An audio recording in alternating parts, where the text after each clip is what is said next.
మామ 63 మూవ్స్‌లో అయితే నేనైతే లాస్ అయితే బుక్ చేసుకున్నా మామ. So, almost 9% loss.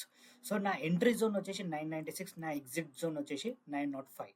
సో, ఇక్కడ క్లియర్‌గా చార్ట్‌లో చూసుకుంటే నా ఎంట్రీ జోన్ వచ్చేసి ఇక్కడ మామ. ఓకే. ఈ పెద్ద క్యాండిల్ చూసి నేనైతే ఎంటర్ అయిపోయినా నేను. ఓకే. 996 జోన్‌లో. ఓకే.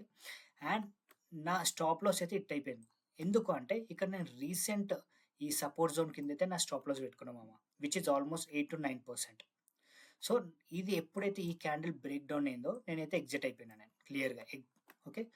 అండ్ ఇక్కడ నేను ఎగ్జిట్ కాకపోతుండే. బట్ మార్కెట్ కూడా వీక్ ఉంది కాబట్టి నేను ఎగ్జిట్ అయిపోయినా. ఎందుకు ఎగ్జిట్ కాకపోతుండేనంటే, సో, ఇక్కడ ఈ క్యాండిల్స్ చూడండి చిన్న చిన్నవున్నాయి. రైట్?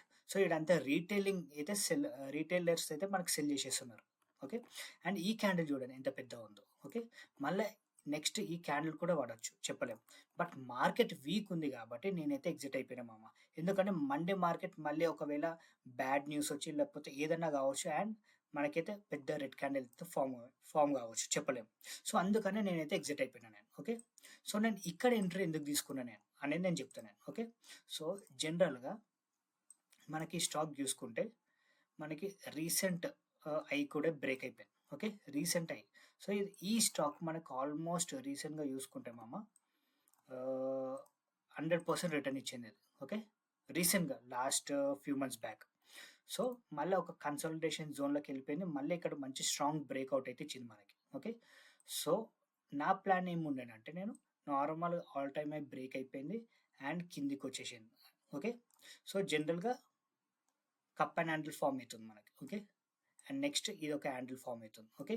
సో, ఈ జోన్‌లో నేనైతే ఎంటర్ అయిపోయినా నేను. ఓకే.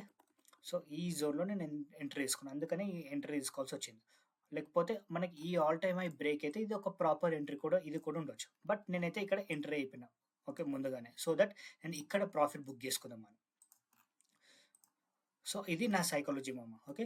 బట్ మార్కెట్ కండిషన్ బాలేదు కాబట్టి మనకైతే స్టాప్ లాస్ 100% తీసుకోవాలి మామ. ఒకవేళ స్టాప్ లాస్ తీసుకోకపోతే ఇంకా లాస్‌లోకి కూడా వెళ్ళిపోతాం. అండ్ మన మనీ కూడా స్టక్ అయిపోతాయి. ఓకే. మనం ఓకే. సో, మార్కెట్ సెట్ కాంగానే మళ్ళీ మనం ఒక మంచి స్ట్రాంగ్ స్టాక్ చూజ్ చేసుకోవాలి. అండ్ మనం ఎంట్రీ అయితే ప్లాన్ చేసుకోవాలి సింపుల్‌గా. ఓకే. సో, మనం రివెంజ్ ట్రేడింగ్ అయితే ఇయ్యొద్దు. ఓకే. ఈ లాస్ నేను కవర్ చేసేస్తా.